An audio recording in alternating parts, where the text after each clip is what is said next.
Well, hello there. Thank you for joining us and tuning in. Welcome right into the studio. You're tuned into the Hidden Entrepreneur Show. I am your host, Josh Carey. I don't even know where to begin with our guest today. And the reason I say that is simply because everything he is and everything he stands for resonates fully. Have you ever found yourself lying in bed wondering what in the world it all means, or how am I going to move through this? Or perhaps worse, like in my case, for forever, have you read the books, watched the videos, heard the suggestions, and know full well what you should absolutely be doing next, yet you still feel like something is preventing you and holding you back from taking that action on those very things? What in the world is that about? Well, stick with me here. Dial in on that feeling for a minute. I've been there. I've spent decades there, feeling smart and educated, even motivated. But things around me weren't propelling me forward. I wasn't moving in the direction I hoped I should be moving in. Was it, in part, a fear of failure? I thought so on many levels, but our guest will show quite directly and truthfully and accurately how it's never even about that. It's not about the fear of failure. There is so much here. I can't wait to dig into all of this. Powerful stuff ahead. Our guest today is a coach, a speaker, and an author of the amazing book titled Your Journey to Success: How to Accept the Answers You Discover Along the Way. It is, for my money, the best dressed in personal development. Please help me welcome Coach Kenny Weiss. How you doing, Kenny? I'm doing really well. Thanks for that, Josh. I appreciate it. My absolute pleasure. I appreciate you. And like I said, so much about what you do, who you are, and what you stand for. I want to just go right in and start unraveling some of this. Let's start with the book. More specifically, the book title. I love, yes, your journey to success, but I love the tagline: how to accept the answers you discover along the way. It's a very provocative tagline. How to accept the answers. What does that phrase imply about our otherwise perhaps common approach to living? What do we do instead of that? Well, that's why I wrote the book. Success books, personal growth books. The route they go down, I saw a gap in the industry. There's certain things they didn't want to touch, or I mean, I've read some brilliant people. I think that my assumption is they know it, but some stuff doesn't sell well. And they want to stay out of those tough areas. And that's why you were brought up the fear of failure, fear of success. And there's a reason for that, but nobody addresses it. And so my book, The Greatness Movement, everything I do goes, like, if you've read all the other stuff, this is the next step. What I talk about, I just haven't heard people talk about. And it's, I call it the missing gap. It's when you have this information, then you can take all of their brilliant information and actually implement it, because they've left out some key components. And you're going to have to it's a massive self-awareness process that a lot of people leave out. And that's really the Greatness Movement, the book. It's the ultimate self-awareness process. I love that term because a few years ago in my life, when I started connecting with people like you and other people, just focusing on, I've always been attracted to and love personal development, personal growth. And when I started talking to people, I always heard that, oh, you're very self-aware. And at first I was like, I had no idea really what that meant, but I thought I was doing something right. What is that? What does that mean to be self-aware? Well, first thing you have to realize is a lot of people aren't aware that everything we ever do, every thought we have is a byproduct of an emotion. But we're all success folks. Everything is about thought. They ignore the emotional aspect. So people aren't aware, and they aren't even aware. 2/3 of the population doesn't even have it. They can't register their feelings. If you ask them, how do you feel? They'll say things like, oh, good, bad. Those aren't feelings.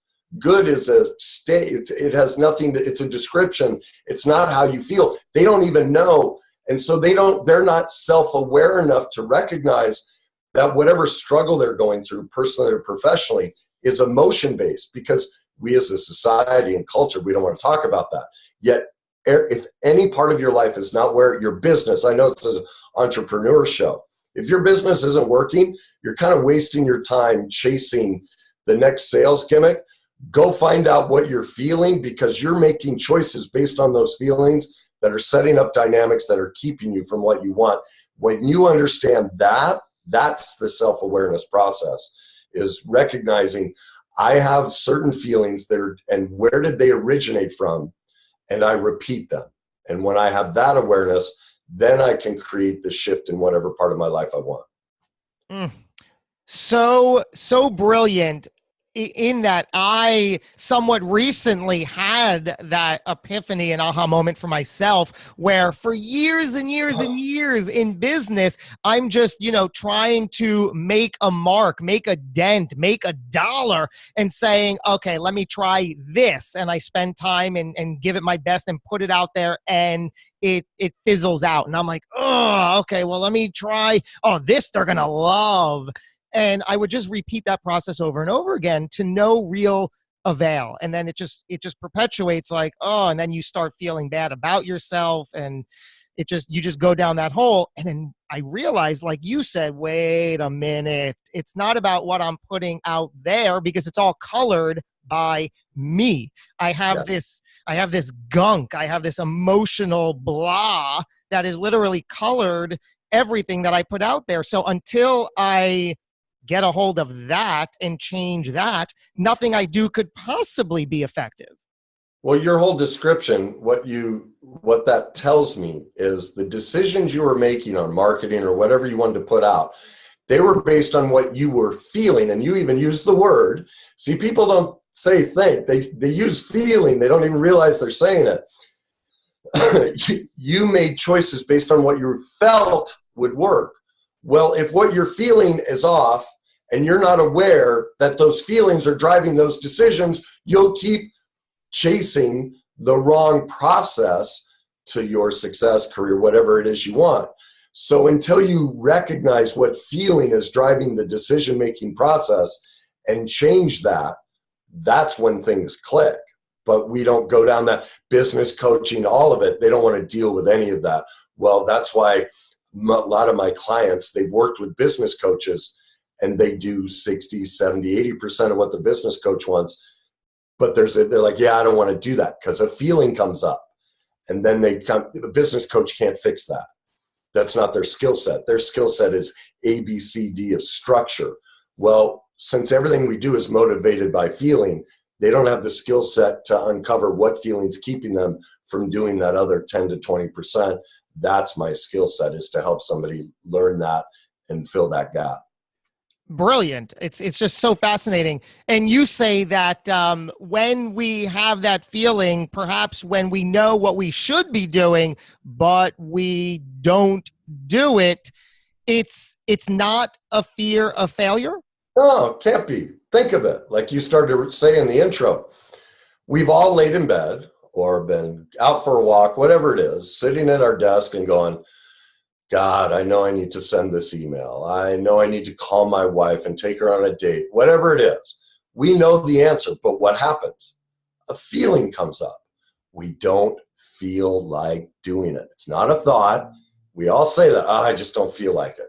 Well, in that moment, you have already described what you need to do, but you've chosen not to do it. You've gladly accepted failure repeatedly, over and over, hundreds of times a day. You love failure. What you're scared to death of is success, because if you actually went and did that, you'd get what you want. But now this gets into the brain, how the brain and body works. I won't bore you, but there's a reason we will repeat that failure. That's the cycle I talk about in my book.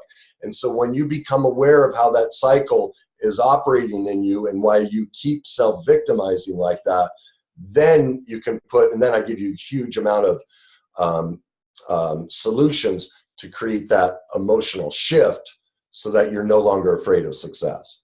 So much there. I'm scribbling these notes. I want to go through some of this. Sure. So in essence, are we, I get it. We are, and I completely agree. And I know that this has been for me and is for some a very tough pill to swallow, that Yeah. if you're not taking the action and you're failing, it's a choice. You are making that choice deliberately, consciously, subconsciously, whatever. You can't deny anything around that. You are making that choice of failure, which becomes comfortable, I guess, for a lot of us in so many situations.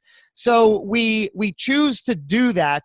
And you say is it because we, call it what you will, but we feel like we're not worthy, or we don't deserve it? Is that the direction? Well, there's several pieces to it. Like I discuss how the brain and body works in my book. You said the word, I'm comfortable. You see, our brain doesn't know right from wrong. It knows known versus unknown. And so since childhood, we've all at some point failed and been told we fail. So our brain and body, it creates what's called a neural pathway. I'll try and not get heavy into the science. I'll skip over stuff and keep it very superficial. But you create a neural pathway so your brain and body becomes addicted to the feeling that gets created. Think of it this way, like I do this in the book. Think of sledding down a hill, 3 feet of powder the night before you go out, and you get to the top of the hill and you go down. And so when you get to the bottom, you walk back up and you do that same pathway. Well, you go down a couple times, all of a sudden the walls of the powder, if you wanted to turn out of it, you can't. And that's what happens to all of us. We're stuck going that neural pathway, repeating it. It feels comfortable. That's why I talk about in the book, you have to relearn your gut feeling, because there's a difference between a trauma gut and your true authentic gut feeling. Most people's gut feeling that they go with keeps them repeating that comfortable cycle that I talk about in my book. It keeps them stuck on that track, and because it feels normal, because their brain and body knows this self-abuse, this self-victimization, this failure, and so it seeks to repeat it. That's why the domestic abuse survivor doesn't leave, because they know, even though I get beat up, at least I'm alive. And so the way our brain and body works chemically keeps us there. And so I teach you how to, one, when you get to the bottom of the hill, recognize what's happening inside you emotionally as you walk back up that hill, and why you choose that same path. So once you become self-aware of those steps, then you can get to the top and go, oh, I'm going to take 2 steps to the left. I'm going to carve a new emotional neural pathway. And that's how you get out of that loop. Chilling, coach. I just love all of that, because I'm living this, and I've been there like you. I know your story, and we're going to dive into a lot of this. I had so many addictions that I'm sure so many of us can relate to. I mean, it's just not one or two. When you really break it down, you're addicted to a lot of things that are just no good. And I have since been able to consciously, like you're saying, just carve that new path. And it doesn't happen overnight, and it doesn't happen just once or twice. I always say that I'm literally in recovery these days, because I was addicted to a lot of bad things in my past, and now I'm in recovery, and I have to day in and day out consistently indulge in these new effective habits in order to maintain healthy. And that's what I'm doing. I love you keep using the phrase self-victimizing. Tell us a little bit what that is. How does that show up in our world? Well, there are 4 stages to the cycle I talk about. Every one of us has been through trauma. It's unavoidable. All right. I mean, I talk about, me at 10 years old, waking up to find my mom passed out naked on the toilet. But even a simple story of me reaching into the refrigerator to grab cottage cheese, my mom goes, no, that's for the dogs. Well, she used to hide their food, their pills, in cottage cheese when they got sick. That's what she meant. But what I heard was, if you eat, there's a problem. She's angry at me, right? Also, the underlying message is, we feed the dogs here first. I starved myself for years. People would say, let's go get some to eat. I'd say, it bores me. So people don't realize a simple comment like that is trauma. Now, I won't get into all of it, but that leads to fear, then shame, and the 4th stage is denial. The self-victimizing part is shame. And think of it, in that moment when my mom yelled at me, I lost power. I lost my authentic power because my life depends on her. I was young to eat anything. I have to become what she wants, right? For me to eat. So in that moment, I lose my authentic power. So the reason we all choose failure, we all choose to self-victimize is, what do we get? Power. Think of it. If I have a bad relationship, a bad career, I set up a bad marketing plan, I don't care, pick any of it, and it fails, at least I chose it. Because remember, as a kid, I couldn't. There was nothing I could do about it. It happened to me. And so that's why we pick. I can walk in any room and show you why somebody's picked a relationship, why they're self-victimizing this person. I mean, all of it. Careers, there are law offices that bring me in to pick jury trial. Because I can just see by the way they sit and everything, what they've been through. We live it out in all of our choices, friends, hobbies, careers, all of it. Because at least now I'm in control of it. And then we go into the 4-stage denial. That's where we project, blame, criticize, all that. I won't get into that. I don't want to stay to answering your question. But the reason we all self-victimize is it's our attempt to reconcile when our power was taken from us, whether it was, sexual abuse, what we'd all consider typical abuse, but most people don't recognize. Just as simple being yelled at, things like that creates this cycle. Wow. If you listening do nothing else, rewind those previous 2 minutes and put it on loop. Wow, that's so much there. So is the goal personally to sort of wake up, quote unquote, and find a new path to replace the self-victimization? Yeah, see, what happens in that moment of trauma is we lose our authentic self. I chose to become somebody who would starve himself to keep my mom from yelling at me. That's why I played 2 pro sports. One was to get back at my older brother. We'd play street hockey and he'd say, get in the net. Well, he was huge. He just hold me by my head and beat the hell out of me. Well, I realized real quick, playing street hockey, when I'd stop him, it would piss him off. It was the only way I could get back at him. So I played pro hockey to get back at my older brother. And also, well, I won't get into the other reason. I'll keep it short. But so that was an adapted personality. Same thing with pro golf, all these things. So we adopt these personalities to survive that trauma. Okay? We think it's us. That's why we need to be self-aware, because once you do the work, you realize, wait a minute, I've been doing all of this to self-victimize. Who I really am is this over here. That's the 2 steps to the left and carve a new path down the powder, the sled down the hill. But you have to recognize, wait a minute, what brought me to this hill, what brought me up to this pathway was all these subtle little things. And that's what motivates me. I mean, listen to anyone in finance. Why do they do it? They'll tell you some story of how their parents or somebody in their family had money issues, or there was money issues growing up. Like, it's so simple. Whatever somebody does, when they give you the explanation, they tell you their trauma history that they're reconciling. Now, it can work for you or against you. For most people, it's working against them. When you have the self-awareness process, that's why only 7% of the population for years has been fully satisfied at work, because they're self-victimizing in their work. They haven't found, it's like there's a chapter in my book, are you the hostage or the hero? They're mostly a hostage to their career because they're reliving the abuse. They're not the hero. And that's what if you want to find the answer, that's why the book is how to accept the answers along the way. If you want to, they're there. Wow. But because of the cycle, shame and denial, it depends where you are in your growth process if you're ready to accept it. But well, now I see why the book has 31 5-star 100% reviews on Amazon. Makes sense. I get it. So you've alluded to some of the story points. I want to go back and connect all these dots.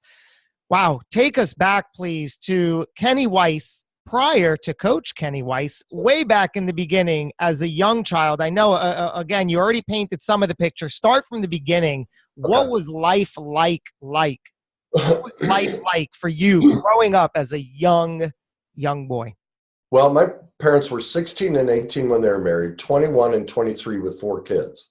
All Wait, right. I'm sorry. They were married at 16 and 18, and by the time they were 21 and 23, they had 4 kids? Yes. Where were Yeah. you in the chain there? I was number 3. Okay, So fine. Yeah.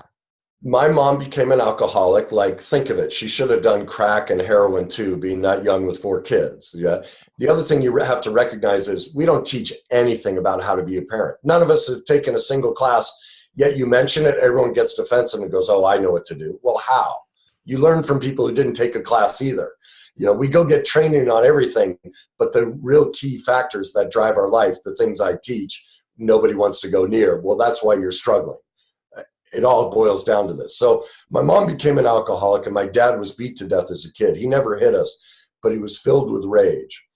And so at the age of 10, I woke up in the middle of the night to use the bathroom. I opened the door. My mom's passed out naked on the toilet. That was my main trauma. There were tons more, brother abuse and all those different things. I don't want to get into all of it. But since we don't teach anything about how to overcome this or even talk about it or address it, from there, I adopted these false personas. It's what we all do. I became an alcoholic, sex addict, spending addict, sugar addict, tobacco addict, love addict. I went through 2 horrific divorces, child custody battle, a bankruptcy. I played 2 pro sports I see now. I never wanted to play. And eventually I contemplated suicide. And that's kind of the normal American life, if you think about it. There's nothing really remarkable about it. We all struggle. But since, like I said, there's a bias against one, learning about parenting, relationships, emotions, we're not bad or incapable. We just don't have the information. And that's the whole point of the greatness movement, is to break that stereotype and that bias down in society. Like I did a Facebook video the other couple weeks ago with the Supreme Court thing. And I said, this is not political. I don't care what side you're on. Let's look at this. And this is a perfect example of society and the problems with it. Let's say he raped her.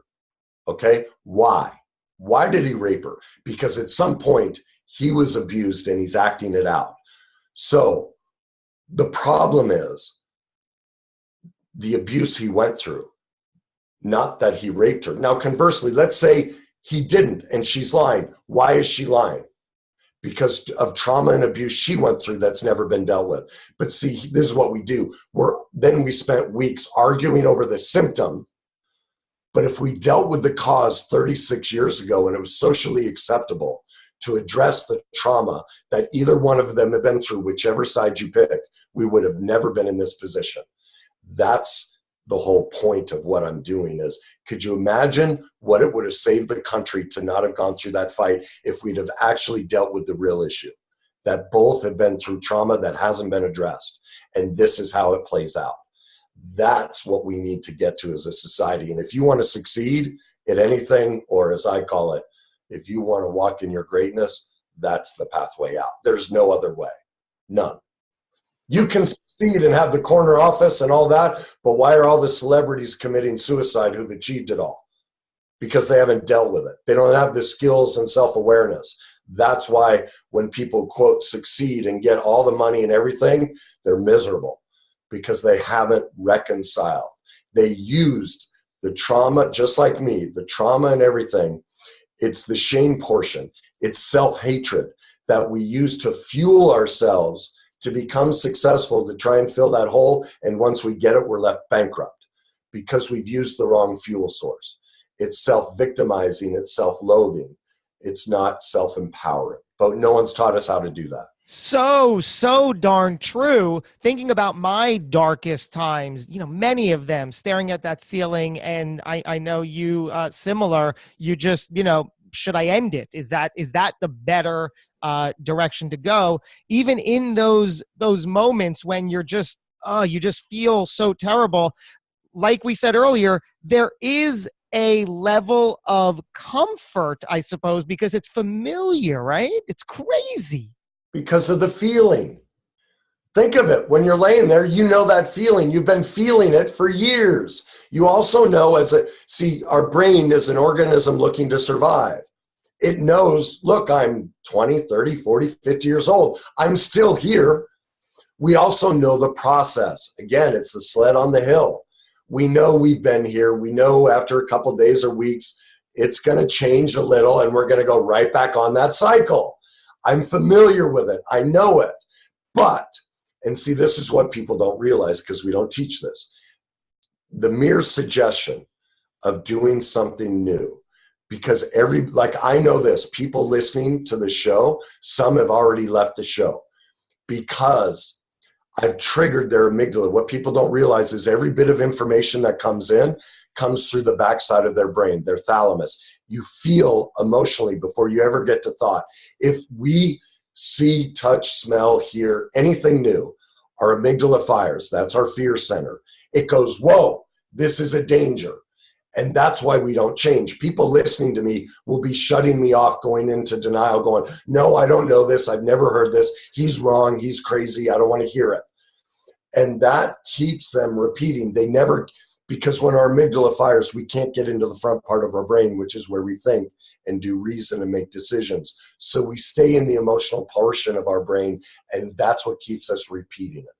So I know that people have to hear what I say repeatedly before they'll ever even consider a change. I have to get their amygdala to calm down enough to go, oh, I've heard this before. This is safe. And they'll start creating the new neural pathway to get to the front part of their brain and change. The sled, a new little path down the sled. Exactly. I love that you used the T word, trigger. It's so true. A lot of what you say, I say, what people say in life will have a trigger. Talk to me about triggers. Well, it's fascinating because when you realize how all this stuff works, it's so simple. Like I say, when I get into deeper topics well, my topics are always deep on my podcast, but I can predict my show. I'll say, watch, I'm about to tell you what the answer is. And the viewership's going to drop and it'll just go like everyone leaves. They don't want to hear it because that trigger, what we're triggering, what's happening is we are reliving the trauma we experienced. That's what's happening to all of us. It's a reminder, and we have the exact same feeling reaction. That's why we repeat the self-abuse, because our brain and body becomes addicted. Like you're wearing a black shirt. That's an addiction. You not shaving, that's an addiction. And what people don't realize is everything you do is an emotional addiction. The cells of your body get used to it and they send a signal. So don't get hung up on the word addiction, because whatever you do in your life is that. But because that trauma created such an intense chemical reaction, you seek to repeat it. That's why the self-awareness process is so important, so you can see what it is and decide, is this working for me or against me? Some of it, like some of my skill set, is a direct outcome of the trauma I've been through. Parts of it are a blessing. Other parts of it are terribly destructive. But you have to do the journey to success to find the difference between the two. You've been through all of those addictions you've pointed out. My goodness, even just that one moment, 10 years old, and walking in on your naked mother, I who could imagine? And then you went into sports. How self-aware, wonderful to be able to now see, oh, I went in for these reasons. Talk to me about athletes in general and their role of self-victimization. Well, it's really funny. I have a newspaper article in my room. My older brother played pro hockey too, and it's just before we both turned pro. And the title says, "Sibling rivalry led to ice proficiency," something like that. And in the first two paragraphs, even at 20 some years old, I describe that I became a goalie to get back at my brother. I described the trauma I went through. Listen to any football player, any sport you want. And when they talk to them why they love the sport so much, listen to the feelings they share. They're telling you the trauma they went through and what they're trying to reconcile. Every single athlete out there isn't playing because they love the game. They're playing because of the emotional reaction from what they went through. Herschel Walker got beat up as a kid. Listen to his story. All he played football was to get back at the trauma he suffered. Everybody does it. Your career, your friends, your hobbies, every single choice you ever make regardless of who you are, is to reconcile that. That's what all we're ever doing now, unfortunately, because nobody shared the kind of information I share, and we don't talk about it as a society. People don't realize that whatever sport or activity they like, they're trying to reconcile a feeling. Now, I'm not saying everything you do is bad. It can be. Like for me, golf and hockey were destructive for me. But it may not be for everybody. It may be the answer. But that's what they're doing. But you have to do the work to find out if it's working for you or against you. Can you repeat and expand a little bit? I love that statement that everything we do, every choice we make is a reconciliation of a past trauma. Explain that. Give an example. I just want to go down that path for a minute. Okay. Well, I had a real estate agent who came to me and had a tremendous career of, making a bunch and going broke, bankrupt and all that. Okay. Well, first of all, I already know if you're in real estate, the reason you're in real estate is because you had some sort of, you grew up in an army household where you moved a lot. You moved at an influential time, 7th grade, 10th, 9th grade, high school years, something like that. There was some sort of turmoil and movement around the house. And so that's why you get into real estate, is because the buying and selling process is so chaotic. It's the same thing. So he didn't realize, one, that's why he chose real estate. And two, he had this armoire that he carried with him for 30, 40 years, huge thing. And read the story in my book of the words and feeling words he used to describe how it felt like this piece strapped to his back, that it couldn't even fit inside the moving van. It had to sit outside. And as he's describing this, that's exactly what he went through emotionally when he moved. He was no longer part of the community. He was detached from the family. He's now on the outside in a separate car, and he carried that armoire with him for years as a representation of the feelings he experienced in his childhood. Get the book and read it. His name's Jay. Now, when we did the work, he went in less than, 8-10 months. His business went up 186%, and he became the number 10 agent in all of Berkshire Hathaway by dealing with this cycle. He could learn how he'd self-sabotage, choose failure, and all of that. That's when you see, he didn't know that on a daily basis, he would keep picking clients. Here's a great example. He came in one day at an appointment freaking out. Oh my God, Kenny, I'm back on the cycle. I'm going back down. I'm losing everything. And I'm like, whoa, what's going on, Jay? And he said, well, this weekend I got fired by 3 clients. And I said, well, why? And he said, well, the first one wanted me to break the law, and I wouldn't. The second one wanted me to do kind of that, but also a bunch of stuff for free. And the third one just wanted me to do stuff for free. And I cracked up. I said, Jay, do you realize something? Before you came to see me, you couldn't say no. You would, because we all do that, oh, I have to give them what they want, which it doesn't work. That's a whole nother chapter, the power of saying no. But now that you can, now that you're walking in your authenticity, what happens is you shift the clients that are attracted to you. So they hired you because there were remnants of the old Jay who would give himself away. And if you did all those things, you would lose your business. But you won't do them now.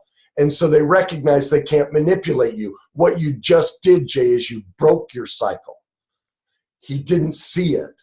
He wasn't aware. And that's the transformation that happens. Your clientele will change. The men or women you're attracted to will change. Everything will shift because your brain will no longer seek the self-victimizing reliving of the trauma. You will take 2 steps to the left and carve a new path down the hill, which brings you to the greatness, the authentic self you were meant to be, not the adapted self-victimizing self we all live in. What in the world were you most of your adult life prior to Coach Kenny Weiss?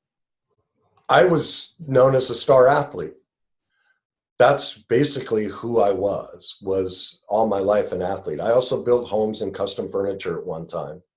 But you made your living playing sports. Yeah, this is the only job I've ever picked in my career. I picked hockey to please my father, then my first wife when we got engaged. That's a great story. If you want to learn how denial works, I'll tell you that story.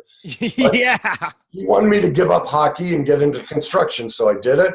My second wife wanted me to give up construction and get into golf, so I did it. I was never me. This is the first career I chose. And that process I found out while driving for Uber. I was an Uber driver before I did this. So if you want to learn the story of how denial works, like I could tell you that, and that could show you how the cycle works in everybody. Let me tell that story, because I think it'll give the audience a better idea of how the cycle works. Okay. Yes, sir. Okay. I'm playing pro hockey. The season ends. I'm flying out. I remember looking out the window and saying, this is the year, Kenny. You're going to make it. Whatever you do, don't get messed up with a woman this summer. 3 weeks later, I'm engaged. 4 months later, I go to training camp. I was a goalie. There were 2 other goalies in camp. All right. One ended up playing parts of 6 years in the NHL. The other one had just come off winning the Olympic gold medal, played 14 years. The coach pulls me aside and says, Kenny, you're the best in camp. Well, my fiance is like, this hockey thing's kind of cool, but I don't think we'll make it. And what are we taught in society? Oh, if you love, give up everything, right? It's a bunch of BS. We have to say yes. We have to support them. So I gave up hockey, right? Well, my family's going, Kenny, this is crazy. You've pursued this your whole life. And who the hell is she asking you to give it up? Well, she's going, are you going to let them talk to me that way? So I went 10 years without seeing or talking to anyone in my family. Now, in that 10 years of marriage, we had 12 instances of intimacy. An instance would include physical touch, kind words, or any type of sexual activity. The last instance of intimacy in our marriage was 2.5 years before the divorce. We're getting ready to go to dinner, and she said, Kenny, your butt looks good in those jeans. That was the only intimacy in the last 2.5 years. And she was also physically and verbally abusive. Now, how everyone listening to this what they're thinking, and if this was their life, what they'd say is, what a blank. I mean, look at you. You're a great guy. You gave up your hockey. You gave up your career, your dream for her.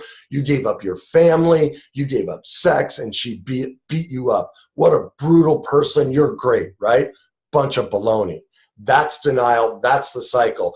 I'm going to watch, and this is what everybody listening, they've all been through a similar story just like this. Well, when you do the work, this is what you find. This is the truth. What I realized is I never wanted to play pro hockey. Like I said, I played it to get back into my older brother. Also, my dad was filled with rage. I became his dumping ground. I couldn't ever talk back. So I played 2 pro sports. Does anyone ever talk to a goalie? No. Where do they stand? Completely separated and alone, right? Same thing with golf. Nobody talks. You can't speak, right? The other thing is, because I was always so in tune emotionally, the second I'd open my mouth, everyone in the family would shut me down. So I picked 2 pro sports where I didn't have to talk, but I was filled with rage. How do I get rid of it? Who's to blame? And as a goalie and playing golf, if a mistake is made, me. It was the only place I could dump my anger, and I dumped it out on myself. That's why I played pro sports. But I picked a woman who then I could play the victim, which is what we all do. And I could go, look at this. I gave up everything. So I chose somebody to set up the self-victimization, go into denial, and blame her. Now, why the family piece? Well, because I'm in my mid-20s playing pro hockey, and I'm still the emotional surrogate spouse for both my parents. I couldn't leave. I didn't know it at the time. So I picked somebody who would give me the choice. And again, I could play the victim and point the finger at her, right? Because we look at our society when we're sick, hurt, anything bad happens in our life, we all play the victim and everybody comes to our rescue. It gives us our power back that we lost. See how I'm getting all this power by blaming and everything and making it about her? And nobody argues with us because we as a society have bought into this, what I call the worst day cycle. Now, why did I pick someone who, because of her own trauma, couldn't be sexual? Well, because at 10 years old, finding my mom passed out naked, sex freaked me out. Now, earlier when I was younger, I slept with everyone and everything. But now I was sober, I couldn't be sexual. It scared the hell out of me. So I picked somebody who couldn't be as well, and I could then, again, play the victim and blame her. Like, it's brilliant. Finally, while I would never condone abuse, we all choose it. Everybody. I'm part of the Me Too generation, and every one of us chooses it and sets it up. Think of it. Now I see, because subconsciously I realized how manipulative and awful I was being to her. I needed someone who would not only tell me what a piece of you-know-what I was, she'd make me feel it. That's why I picked it. So when you get into that, like when I saw that, like, I adore my first wife. Like, literally, I care about her. I never cared about her. She is the most beautiful, one of the most beautiful women in my life, because look at what she taught me about me. She never failed me.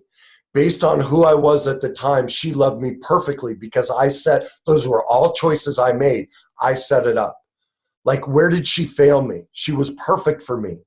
That's the freedom you get when you go through the greatness movement process. Everything I talk about, you get into reality, and you get to forgive yourself that, my God, I manipulated the hell out of her to treat me this way. But now that I see it, I can forgive me. And that's what allows me to forgive her, because I don't have to hold resentment. Now, she hasn't done the work. She still tries to fire me up. And I think it's adorable.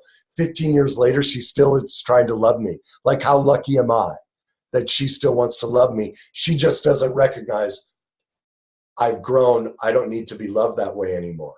But it doesn't even affect me. I think it's adorable when she does her stuff. So that's what you will all find. But I know right now there are a lot of people going, oh, I don't want to learn that about myself. Well, that's why you're not succeeding. That's why when you lay in bed and you choose failure, you need to go do that work. And that's the pathway out if you want to walk in your greatness. Whew. So what is that first step for somebody who's listening that says, oh yeah, that's me. That's all me. I'm there. I am so deep in that world, and they haven't tuned out, and they say, yeah, I'm ready for this. Obviously they have to be ready. They have to want it. They have to see it. But what is the actual first step for them to move in that direction that you did? Yeah, you have to go become an expert in your trauma. You go, like, when I walked into my counselor's office, I mean, I've been studying psychology and everything because I was fascinated since I was a kid. But after the first marriage, I wanted to see a therapist because I knew something was wrong with me if I picked all that. And his first question was, Kenny, what are you doing here? And I told him the story, and I said, I don't know how to be a man. I need to learn. And he said, Kenny, when I was in your shoes, I went and became an expert. And that clicked. He would suggest a book or go, well, I read this. I'd have it read. The point is I went and became an expert in my dysfunction and why I was choosing this. So whether you buy my book, whether you go to the greatness movement and join one of the groups, whatever it is, I don't care, get started. And like in my book, I recommend tons of books that are a part of the process, like the best books for the self-awareness process, that to really find the answers. Because there are a lot of books out there, and most of them stay in what I call the superficial buzzwords. They won't give you, they're selling you, but they're not giving you the pathway out. Mine goes, as you can tell by what I talk about, incredibly deep and makes you see yourself. And then I recommend several. So that's the first step, is if you can afford it, hire somebody to help you see it. But go become an expert and and just like you're committed to the career or whatever it is in your life, you need that kind of dedication to it, and it'll come. You will work through it. What exactly is the worst day cycle? Okay. I'm kind of kicking myself that I chose that because it describes it well. But because I tell the story of finding my mom, some people come up to me and go, I never had a big event like that. Now, I describe in the book, it's not always this massive event, but because the story is so profound, it registers emotionally with people. But really what it is we've all been through either massive traumatic events or a series of smaller ones that create a worse day. Think of this. I do this in speeches. I'll ask people, think about the best day of your life. I'll go around the room and maybe 3 out of 50 people will kind of lackluster go, well, I guess the day my kids were born. Like they can't even find it. I'll ask, okay, now I want you to think about the worst day of your life. People completely, the people will cry, they will break down. That's what everybody's stuck in, is because whether it was a typical abuse type trauma or even the little cottage cheese type things, we're stuck in that. And that it starts with trauma. The overwhelming nature of those feelings creates fear. There are many levels to fear. We don't have time for me to get through all of it. Then one of the key aspects, fear has 3 elements: fear of rejection, fear of inadequacy. In other words, I don't think I have the skills, tools, or knowledge to do something, or the fear of powerlessness. Every fear has an element of powerlessness, and that sends us into shame. That's where we self-victimize, because we lost our inherent power in the trauma. That's where our false personas show up as well. And so we self-victimize to get attention and power back.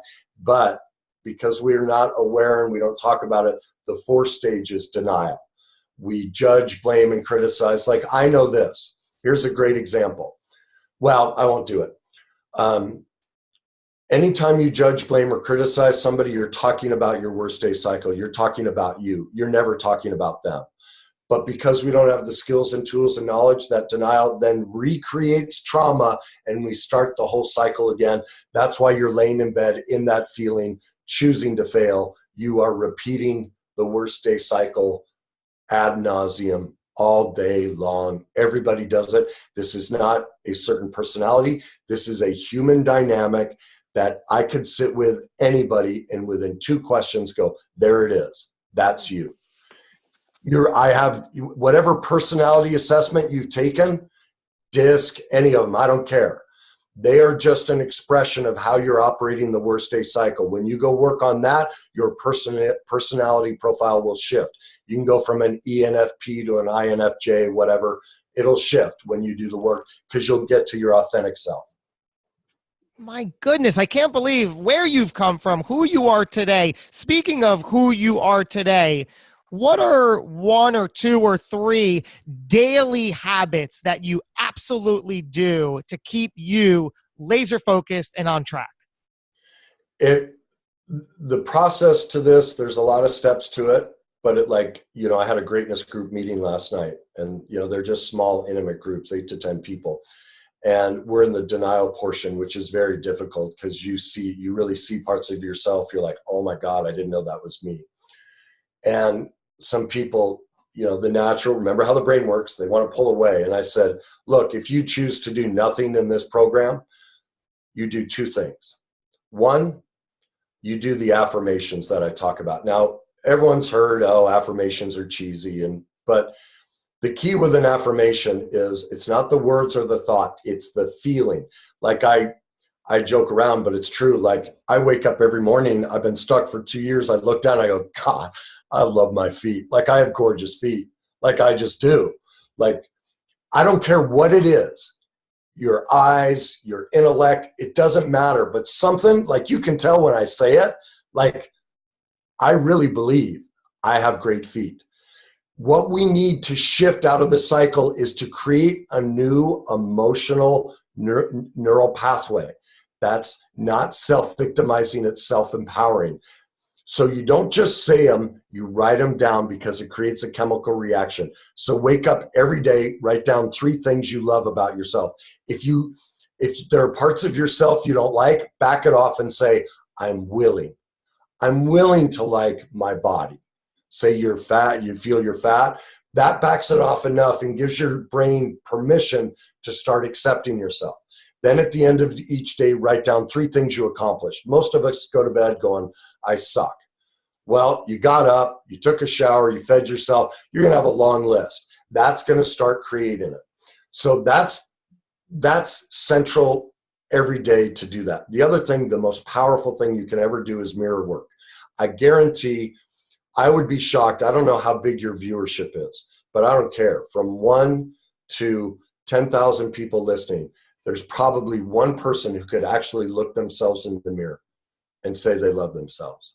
Most people can't even look themselves directly in the mirror. And I talk in the book, the concept, there was a doctor for amputees, how they have phantom pain. They've lost their arm, but their brain, they're in excruciating pain. And he developed something called a mirror box, where they put their attached arm in it. It creates a mirror image, and their brain would form a neural pathway almost immediately. The pain would go away because the brain would go, oh, our arm's back? Wow. And that's what mirror work does. It bypasses that trauma loop you're stuck in. And when you do the affirmations and everything, you can literally instantly. Let me tell you a quick story. I know we're getting close to it. But when I started doing mirror work, I started with, I love myself. I love myself. And you have to look directly in your eyes. And if you can't even look yourself into the eyes, that's how important this is to you. You need to do this. That's what's keeping you in your worst day cycle. Do this if you do nothing else. I was able, because I've done a lot of self-esteem work, I could easily say I love myself. Well, here's how the mirror works. After about 2 weeks, out of the blue, I just heard, what about Kenny? Like inside, I heard my head say, what about Kenny? And I went, oh, I love you, Kenny. And I freaked out. Like, I stepped back. I said it 3 times, and I'm like, I heard a voice. Like, it was like weird. Like, you hear stories of God-like stuff. I'm like, this is creepy. What I realized was I heard my mom's voice. See, my mom, when she was drunk, the way she overattached to me is she'd come up to me. She'd be in a walking coma, basically, and she'd be staggering. And she'd be, hey, if I want to drink, will you just say you love me? That's what I was replaying. So anytime a woman or somebody said they love me, I heard my mom's voice. I couldn't hear them. I couldn't accept it. It took me about 10 days before I could finally hear my own voice say, Kenny, I love you. And that's what the mirror does. It uncovers those neural pathways of trauma that we didn't even know were there. And that's, if you do nothing in this process, do the affirmations in the morning and night and do mirror work. Because the way the process works, as your self-esteem rises, your denial drops and you'll be willing. That's what gives you the open pathway to be willing to do the work. So do the self-esteem work if you do nothing else. Eventually, you'll do the rest of the process if you do that. So spectacular. What mantra do you live by today? Let it come. See, we've all been raised in what I call the Nike philosophy. Come on, be a grinder, go, go, go. Baloney. It kills everybody. It doesn't work. I don't work. There's a whole chapter on how to let life come to you. When I can't figure something out, I go lay by my pool. Everyone else sits at their desk and grinds away and tries to fix it. It's the dumbest thing you can do. Get away from it. Now, it's too long with us ending the show for me to get into the process, but I teach you the process on how to do it. And so whenever I want something to happen in my life and I start trying to control it and trying to make it happen, which is what we've all been taught to do, that's the Nike philosophy. I go, oh, Kenny, just let it come. I go off and do something completely different. Now I'm getting so good out of it that literally just as I step in another direction, my brain frees up and I get the answer. So it's too long of an explanation with the show ending, but it's in the book. And wow. That the Nike philosophy of being a grinder, the Gary Vaynerchuk, what he promotes, doesn't work. It destroys people because it's anger based. Because think of it, what happens on those days? You can't just do it. What do you do to yourself? You destroy yourself. And so you use self-hatred. Come on, you piece of blank. Come on, you got to do this. Well, that's what destroys you. That's the cycle. And I teach the other way. It's when you walk in that, you gain your greatness, not that self-hatred. Do you believe that everything happens for a reason? Well, you choose it, yes. Yeah, nothing just happens spontaneously. Like I hate the word accident. Everyone says, "Oh, it's an accident. I got in a car accident." Really? So how long have you been working at that job? 5 years. Okay. Do you take that same pathway home every day? Yes. Okay. So let's see, 25 times 5. So what is that? A couple thousand times you've driven that same pathway. Where's the accident? You've put yourself in a position over 2,000 times to be in that exact spot to get hit by a car. Tell me where the accident is. You chose it. You leave at a certain time. Why? What's going on in your life? What are you feeling? Who are you? Where are you giving yourself away in your life where you want to play the victim and get in an accident so you don't have to take ownership of it? And when you do the work, you'll find I don't care, like I show, all illness, disease, injury, it's proven even by government statistics, the medical profession. I show you scientifically, not my opinion, the medical community, if anything bad is happening to you, you've chosen it. It's not an Eastern, just my opinion philosophy. I give you the science to back it up. It's so true. It's a tough pill to swallow for some, but it's absolutely true. It's there. I get it. Look at what happens when we're the victim. Everyone comes to our rescue. It pays off. We get power. What happens if I learned that being sick, I learned how much power I got. I was about 18, 19 years old. After I found my mom passed out naked, I was in and out of hospitals for years. Broken bones and stomach and back problems they could never find the problem to. Finally, my back went out. I was laying on the garage floor screaming at my mom to get my crutches because they were up in the rafters. Finally, I screamed out, "You selfish son of a bitch, when are you going to stay sober long enough to take care of me?" Listen to the words I chose. And I went ice cold. And I was young. I didn't even know about all this stuff, but I was born with a level of self-awareness. And I realized in that moment, this was the one and only time my mom was drunk when I was sick or hurt. I had been making myself sick and hurt for years to control my mom's drinking. After that moment, I've never had back or stomach problems again. They all left because I dealt with the real issue. The real issue is I was trying to get my mom to be a mother to me, and she couldn't be. And once I let her off the hook, I was able to let myself off the hook. And that's why you're sick and hurt. You're controlling people, just like I was. And when you do the work, you'll see it. And I know a lot of people are, "Screw you, I have a real disease." Well, I show you medically, there's less than 2% of the world population that has any sort of gene disorder that predisposes you to an illness, cancer, any of it. It's all emotion. The most effective cancer treatment out there isn't the billions we spend on pills and chemo. It's emotional work. It's all documented. I show it there. But we have a pill culture. Look at TV. Look at all of it. We promote you being a victim. And that's what's killing everybody. That's what the greatness movement is about, to change that. I want to create a fundamental shift in the all DNA is emotion that's been fired repeatedly.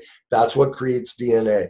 By giving people this information, we can shift the emotional DNA of the human species so it operates this way. That's all it is. If you want, that's all we have to do, but it takes people doing this self-awareness process that I teach. And that's the overarching big life goal of the greatness movement, is to create that fundamental shift in society. I love you so much. I love the way you speak. It's because it's so true, and just it's not about, like you said, certainly people are, if they're still listening, are triggered, but it should give you, what it's about is giving you, once you embrace this, it's giving you the power back. Period. Yeah. But we have to let go of the power we get from being self-victimizing. That's why we choose it. Because as I talk about, we don't have an emotional marker for success. Think of it. What do we do when we succeed? What do athletes and everybody do when they win a championship? What do? They go get, oh, you call it celebration. I call it self-destruction. What do? They get stoned. They get drunk.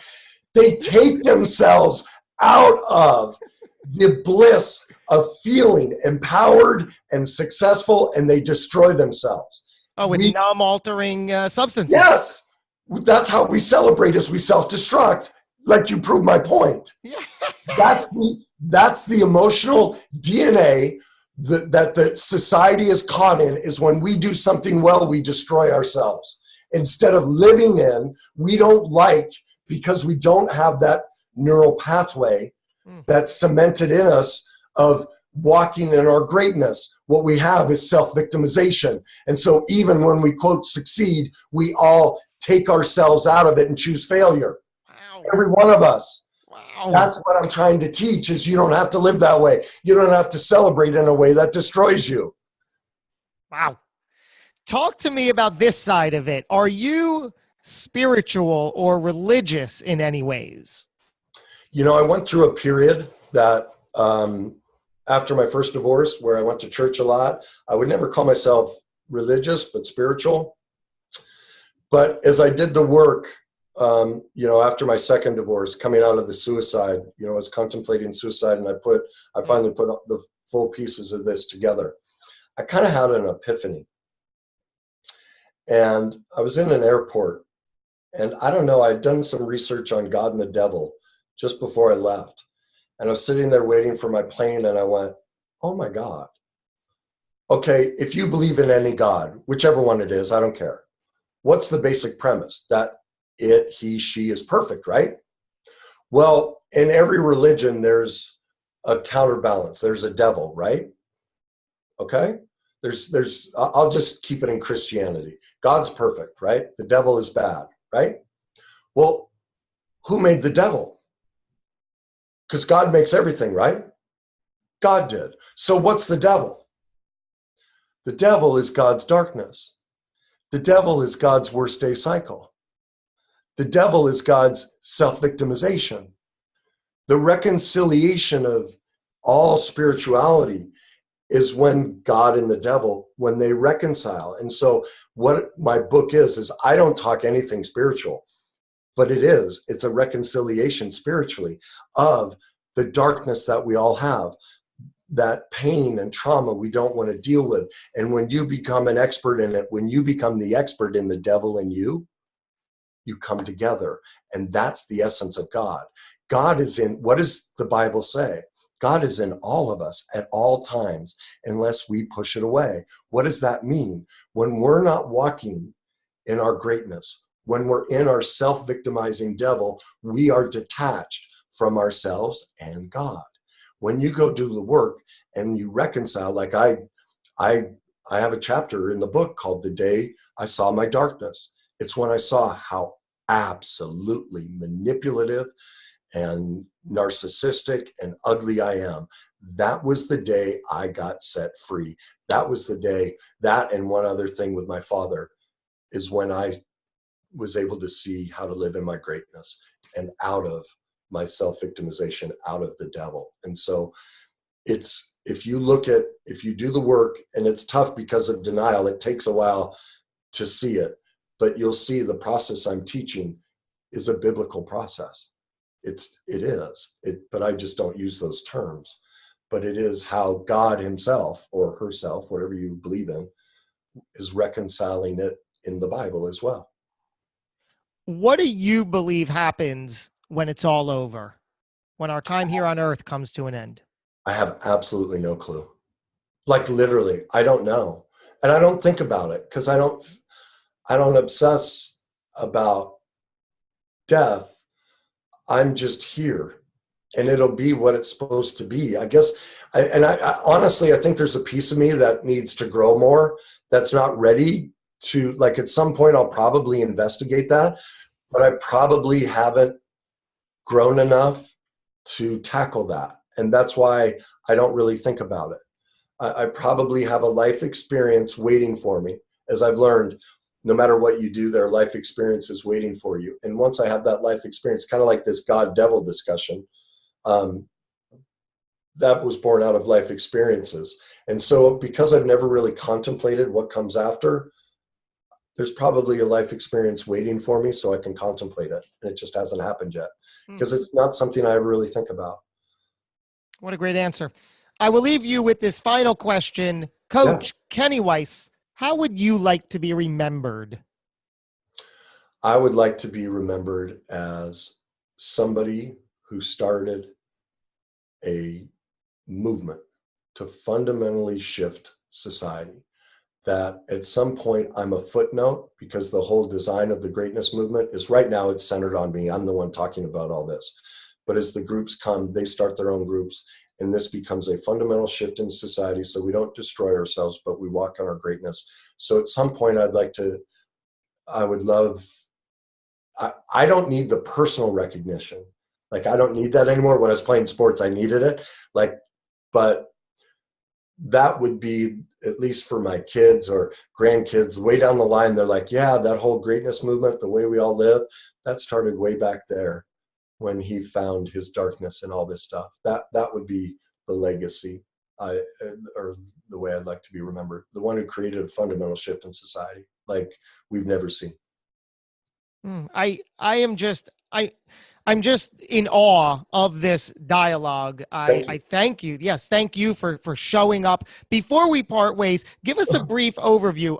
What is the greatness movement, and how would I become a part of it? What does that mean to be a part of it? Yeah, the greatness movement is really the ultimate self-awareness process. All right. And as I discussed, we've all been through pain, and it's learning how that pain is keeping us from self-awareness. And we focus on 5 basic things: self-awareness, personal development, communication, relationships, and leadership. The process of the greatness movement creates all of those, because all of those things change, and that's what creates your greatness. Now, I do events, like we have an event coming here November 15th in Arizona, and it's a series called Healing the Hurt. We're focusing on fear, depression, anxiety, and stress, and how those show up. And it's not so much about, okay, here's the diagnosis. It's highly process oriented of, here's the way out of those. And then starting next year, we'll do an 8-part series throughout the year, every 6 weeks or so, on different aspects of the greatness movement. But the movement itself, I do small groups, 8 to 10 people. All right. It's intimate. While I would never tell anyone not to go to Tony Robbins or Landmark, PSI, any of the other kind of things out there, they're wonderful. You learn great things, but it's a sales job. You will not turn your life around in a 3-day adrenaline-packed weekend. You'll learn some things. You will definitely come out feeling amazing, but after 24 to 72 hours, the adrenaline will wear off, and you'll be, for the most part, right back where you started. Change takes time. So we meet once a month. It's a 12-month course, because you need time for your brain and body to change. I set up private Facebook groups, so I videotape the meeting so you can go back and watch it. You build community within that group for the intimacy and growth together. It's just a completely different process than anything that is out there. So I have the Greatness Movement podcast, which you can watch for free. I have the book, which the greatness movement is based off of. It's the ultimate self-awareness process. I run the individual groups. I've had lots of people reach out to me about, online type stuff. The difficulty has been time zones, coordinating, getting people from 3 different time zones that you could pick a day and time. So if there's a group of people in a time zone, I'd be happy to do the exact same thing online for them that can't be here in Arizona. So we do that. And then there are the events. So it's all about spreading the message and getting people this information so we can create that shift, and then they can go teach it to others. Well, isn't the greatness movement the 12-month process? Isn't that an online thing? Yeah. Well, right now I have a list of people asking for it, but it's been through 3 different time zones. It's like, well, I can do 7 p.m. Pacific. Well, that's 10 p.m. Eastern. I can't do that. I can do 7 p.m. Eastern. So I need 8 to 10 people in a consistent time zone. That's why it hasn't gone that. And, I will say, the whole, when I was coming out of the suicide, I went back into my office when I realized I couldn't do it. And I wrote down, I want to come up with a process, a protocol that nobody else has discovered that'll fundamentally change society. So the first 2 years here was the book and the protocol. The greatness movement really just got launched 4 months ago. So I'm just in the beginning process of now doing the fundamental shift in society part. And so I have to admit there's a weakness in being able to reach outside of a local market. That's what we're building now, is that ability, the platform. And some of it is more people need to know about it. And, but yes, the idea is that you won't have to fly here to Arizona to do it. You know, that we will have the online courses. We're developing all of that. So I just need more people in a consistent time zone to get a group started there. And it's only, the cost is $99 a month. Like if you, I mean, like that's dirt cheap. Yeah. Everyone can afford that. How many times you go into Starbucks, you know? Yeah. So. Well, this is, like I said, extraordinary. My new favorite person. Thank you so much, Coach Kenny Weiss, for opening up, for sharing your stuff. Magnificent. I'm an absolute fan. Thank you. Thank you. Yeah, I really appreciate the opportunity to share what I'm trying to do and reach people. And thank you for that. And the thorough research on me as well, and the questioning, so I can, you know, try and communicate the message we're doing. So thank you for all the efforts you put in. I really appreciate it. Likewise, sir. We're going to link to all the relevant pieces to this incredible puzzle in and around this episode. So there you go. Hopefully you found something that you can embrace and put into action and make good things happen. Thank you so much for tuning in, for listening, for doing you, and for being you. Until we meet again, go get 'em.